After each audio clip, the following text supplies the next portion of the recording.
Jenny Taylor was no different from any other middle-aged British woman. At 28 years old, when she first awoke with terrified screams from the sound of the guillotine, she still thought she was merely tormented by nightmares.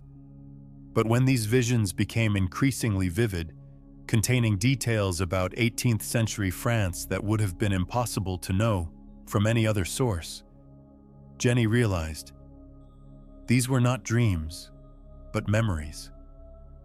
Memories from another life in which she lived as Antoinette du Ligniéres, and in which she lost her life during the bloodshed of the French Revolution.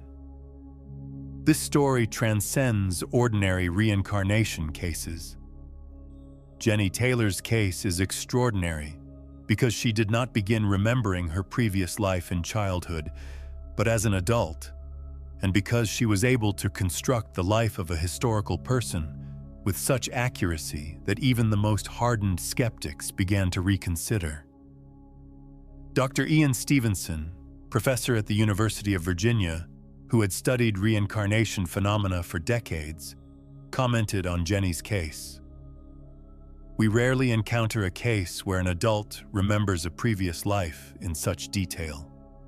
Jenny Taylor's knowledge of the French Revolution and the fate of aristocrats is so profound that it exceeds anything she could have acquired through normal means." Jenny Taylor was born in Reading in 1962. Her family was ordinary middle class, her father a bank clerk, her mother a teacher. Nothing suggested that this family would ever become involved in spiritual adventures, let alone the bloody events of the French Revolution. During her childhood, Jenny lived a completely normal life. She was a good student, loved books, but was not at all interested in history, especially not French history. Yet from around the age of 10, strange dreams began to manifest. These dreams were initially vague. She saw herself in a great castle, dressed in silk, surrounded by servants. But as she grew older, the dreams became clearer and more detailed. By the age of 16, she knew exactly who she had been in that other life. "I was Antoinette du Ligniéres," Jenny later told Dr. Sarah Mitchell, a psychologist. "I lived in a small castle in Normandy with my husband Louis and my children. I knew when I was born, in 1761, and I also knew when and how this woman died." According to Jenny's memories, Antoinette du Ligniéres lost her life at 28 years old in 1790, in the second year of the French Revolution.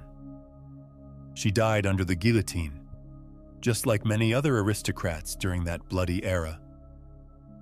The most harrowing aspect of these memories was the terror. Jenny physically felt Antoinette's fear during the flight from the revolutionaries. She saw how the castle was burned down, how the servants fled or joined the revolutionary groups. And she felt that hopelessness when she realized there was no escape. Dr. Peter Moss, historian at Cambridge University, who later studied Jenny's case, stated, "Jenny's descriptions of the French Revolution are so accurate that only someone who personally lived through those events could know them this way. She knew details about events that never made it into history books." At 28 years old, precisely the age when Antoinette allegedly died, Jenny's dreams began turning into nightmares. Every night she saw the same thing: the prison cell, the waiting, then the guillotine, the metal blade that fell, and she always woke up at the same moment when Antoinette lost her life. These nightmares became so unbearable that Jenny sought help. First, she went to her family doctor, who prescribed sedatives. When these didn't help, she went to a psychologist. Dr. Mitchell was the first professional who took Jenny's story seriously. "Initially, I was skeptical too," Dr. Mitchell admitted. But when Jenny began talking about the French Revolution, she mentioned details that an ordinary British woman simply couldn't have known. She described the cut of period clothing, eating habits, even the interior layout of castles. At Dr. Mitchell's suggestion, Jenny decided to investigate these memories. This was not an easy task. Numerous members of 18th century French noble families lost their lives during the Revolution, and many of their stories were never documented in detail. Jenny's research began at the British Library. She spent months studying French historical documents. She searched for the name Antoinette du Ligniéres, the family, the castle, and slowly but surely, she began finding results. The first breakthrough came when, studying an old Norman noble family tree, she found the du Ligniéres name. The family really existed, and Antoinette was indeed part of the family tree. But this was still not sufficient evidence. Jenny knew that the du Ligniéres family castle stood in Normandy, near Rouen. According to her memories, the castle was built on a hill, surrounded by vineyards. She knew what the entrance looked like, where the rooms were located, even what color the walls were. In 1990, Jenny decided to go to France. Her husband David initially opposed the trip. "I thought my wife was going crazy with these dreams," he later recounted. "But I saw how important this was to her, and I decided to support her." The trip to Normandy became a turning point in Jenny's life. When she arrived near Rouen and saw the hill where, according to her memories, the castle had stood, her heart began beating rapidly. Although the castle itself had long since been destroyed, the plot and the surrounding area were exactly as she remembered. In the local archives, Jenny found even more information about the du Ligniéres family. It turned out that the family had indeed been landowners in that area, and that several of them had lost their lives during the Revolution. But the greatest discovery came when Jenny found Antoinette's death certificate. There it was in black and white. Antoinette du Ligniéres, born in 1761, executed in Paris in 1790, at 28 years of age. When I saw that document, I knew my dreams had been true, Jenny recalled. Every detail matched. The name, the dates, even the age. Antoinette died at exactly the same age I was then. Dr. Michel Vauvel, professor of history at the Sorbonne who studies the French Revolution, commented on Jenny's discovery. Antoinette du Lignières really existed and indeed ended under the guillotine. But this family was so obscure that it would have been impossible for Jenny to know these details from anywhere else. During Jenny's research, it emerged that Antoinette's husband, Louis du Lignières, had already emigrated to England earlier, in 1789. Antoinette remained in the castle with her children, hoping that the revolution would pass them by. This was a fatal mistake. According to Jenny's memories, Antoinette was arrested in 1789 on charges of corresponding with her emigrant husband. This was then considered treason and carried the death penalty. The details of the arrest were particularly vivid in Jenny's memories. She saw how the Revolutionary Guard broke into the castle at dawn. She felt Antoinette's terror when she realized this was the end. And she saw how she was separated from her children, whom she would never see again. Join those who believe that the soul survives the body. Subscribe so you don't miss the latest reincarnation stories and spiritual discoveries. During her research, Jenny was also able to reconstruct Antoinette's final months. The time spent in the Conciergerie prison, where she awaited her fate together with other arrested aristocrats. Jenny's memories of these days were particularly painful. "I saw myself in that damp cell," Jenny recounted. "I felt the cold, the fear, but the worst thing was that I knew what was going to happen. Antoinette knew she was going to die, and she was most worried about her children." Dr. Stevenson also met with Jenny personally and conducted detailed interviews with her. Jenny's descriptions of 18th century prison conditions are astoundingly accurate, he wrote in his report. She knew details that could only be derived from period prison administration documents, which an ordinary person would never have studied. Jenny knew, for example, what food distribution was like in the Conciergerie, what the cells looked like, what the air was like. She also knew how the prisoners communicated with each other and what news reached them from the outside world. The day of execution was the most terrifying in Jenny's memories. She saw how they came for them at dawn, how they read the death sentence. She felt Antoinette's final prayer, her last thoughts about her children. "The journey to the guillotine is my most fearsome memory," Jenny confessed. "I felt the crowd's anger, the shouting, and I knew this was the final journey." During Jenny's research, it also emerged that Antoinette's children survived the revolution. 2 boys and a girl who were hidden by relatives. Later, when the terror ended, they were able to join their emigrant father in England. This discovery particularly moved Jenny. "Antoinette's last thought was about her children," she said. "And now I knew that she hadn't died in vain. Her children were saved." Dr. Tucker, who continued Dr. Stevenson's work, evaluated Jenny's case this way. "This is one of the most convincing examples that personality Soot can survive physical death. Jenny's knowledge of Antoinette du Ligniéres' life is so detailed and accurate that it would have been impossible to acquire through normal means."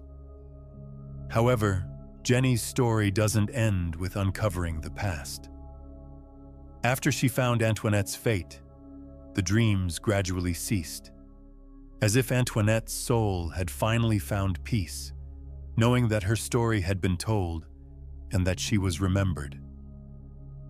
"I am no longer Antoinette," Jenny explained, "but I will never forget that I was once her, and I will never forget the lesson I learned from her death.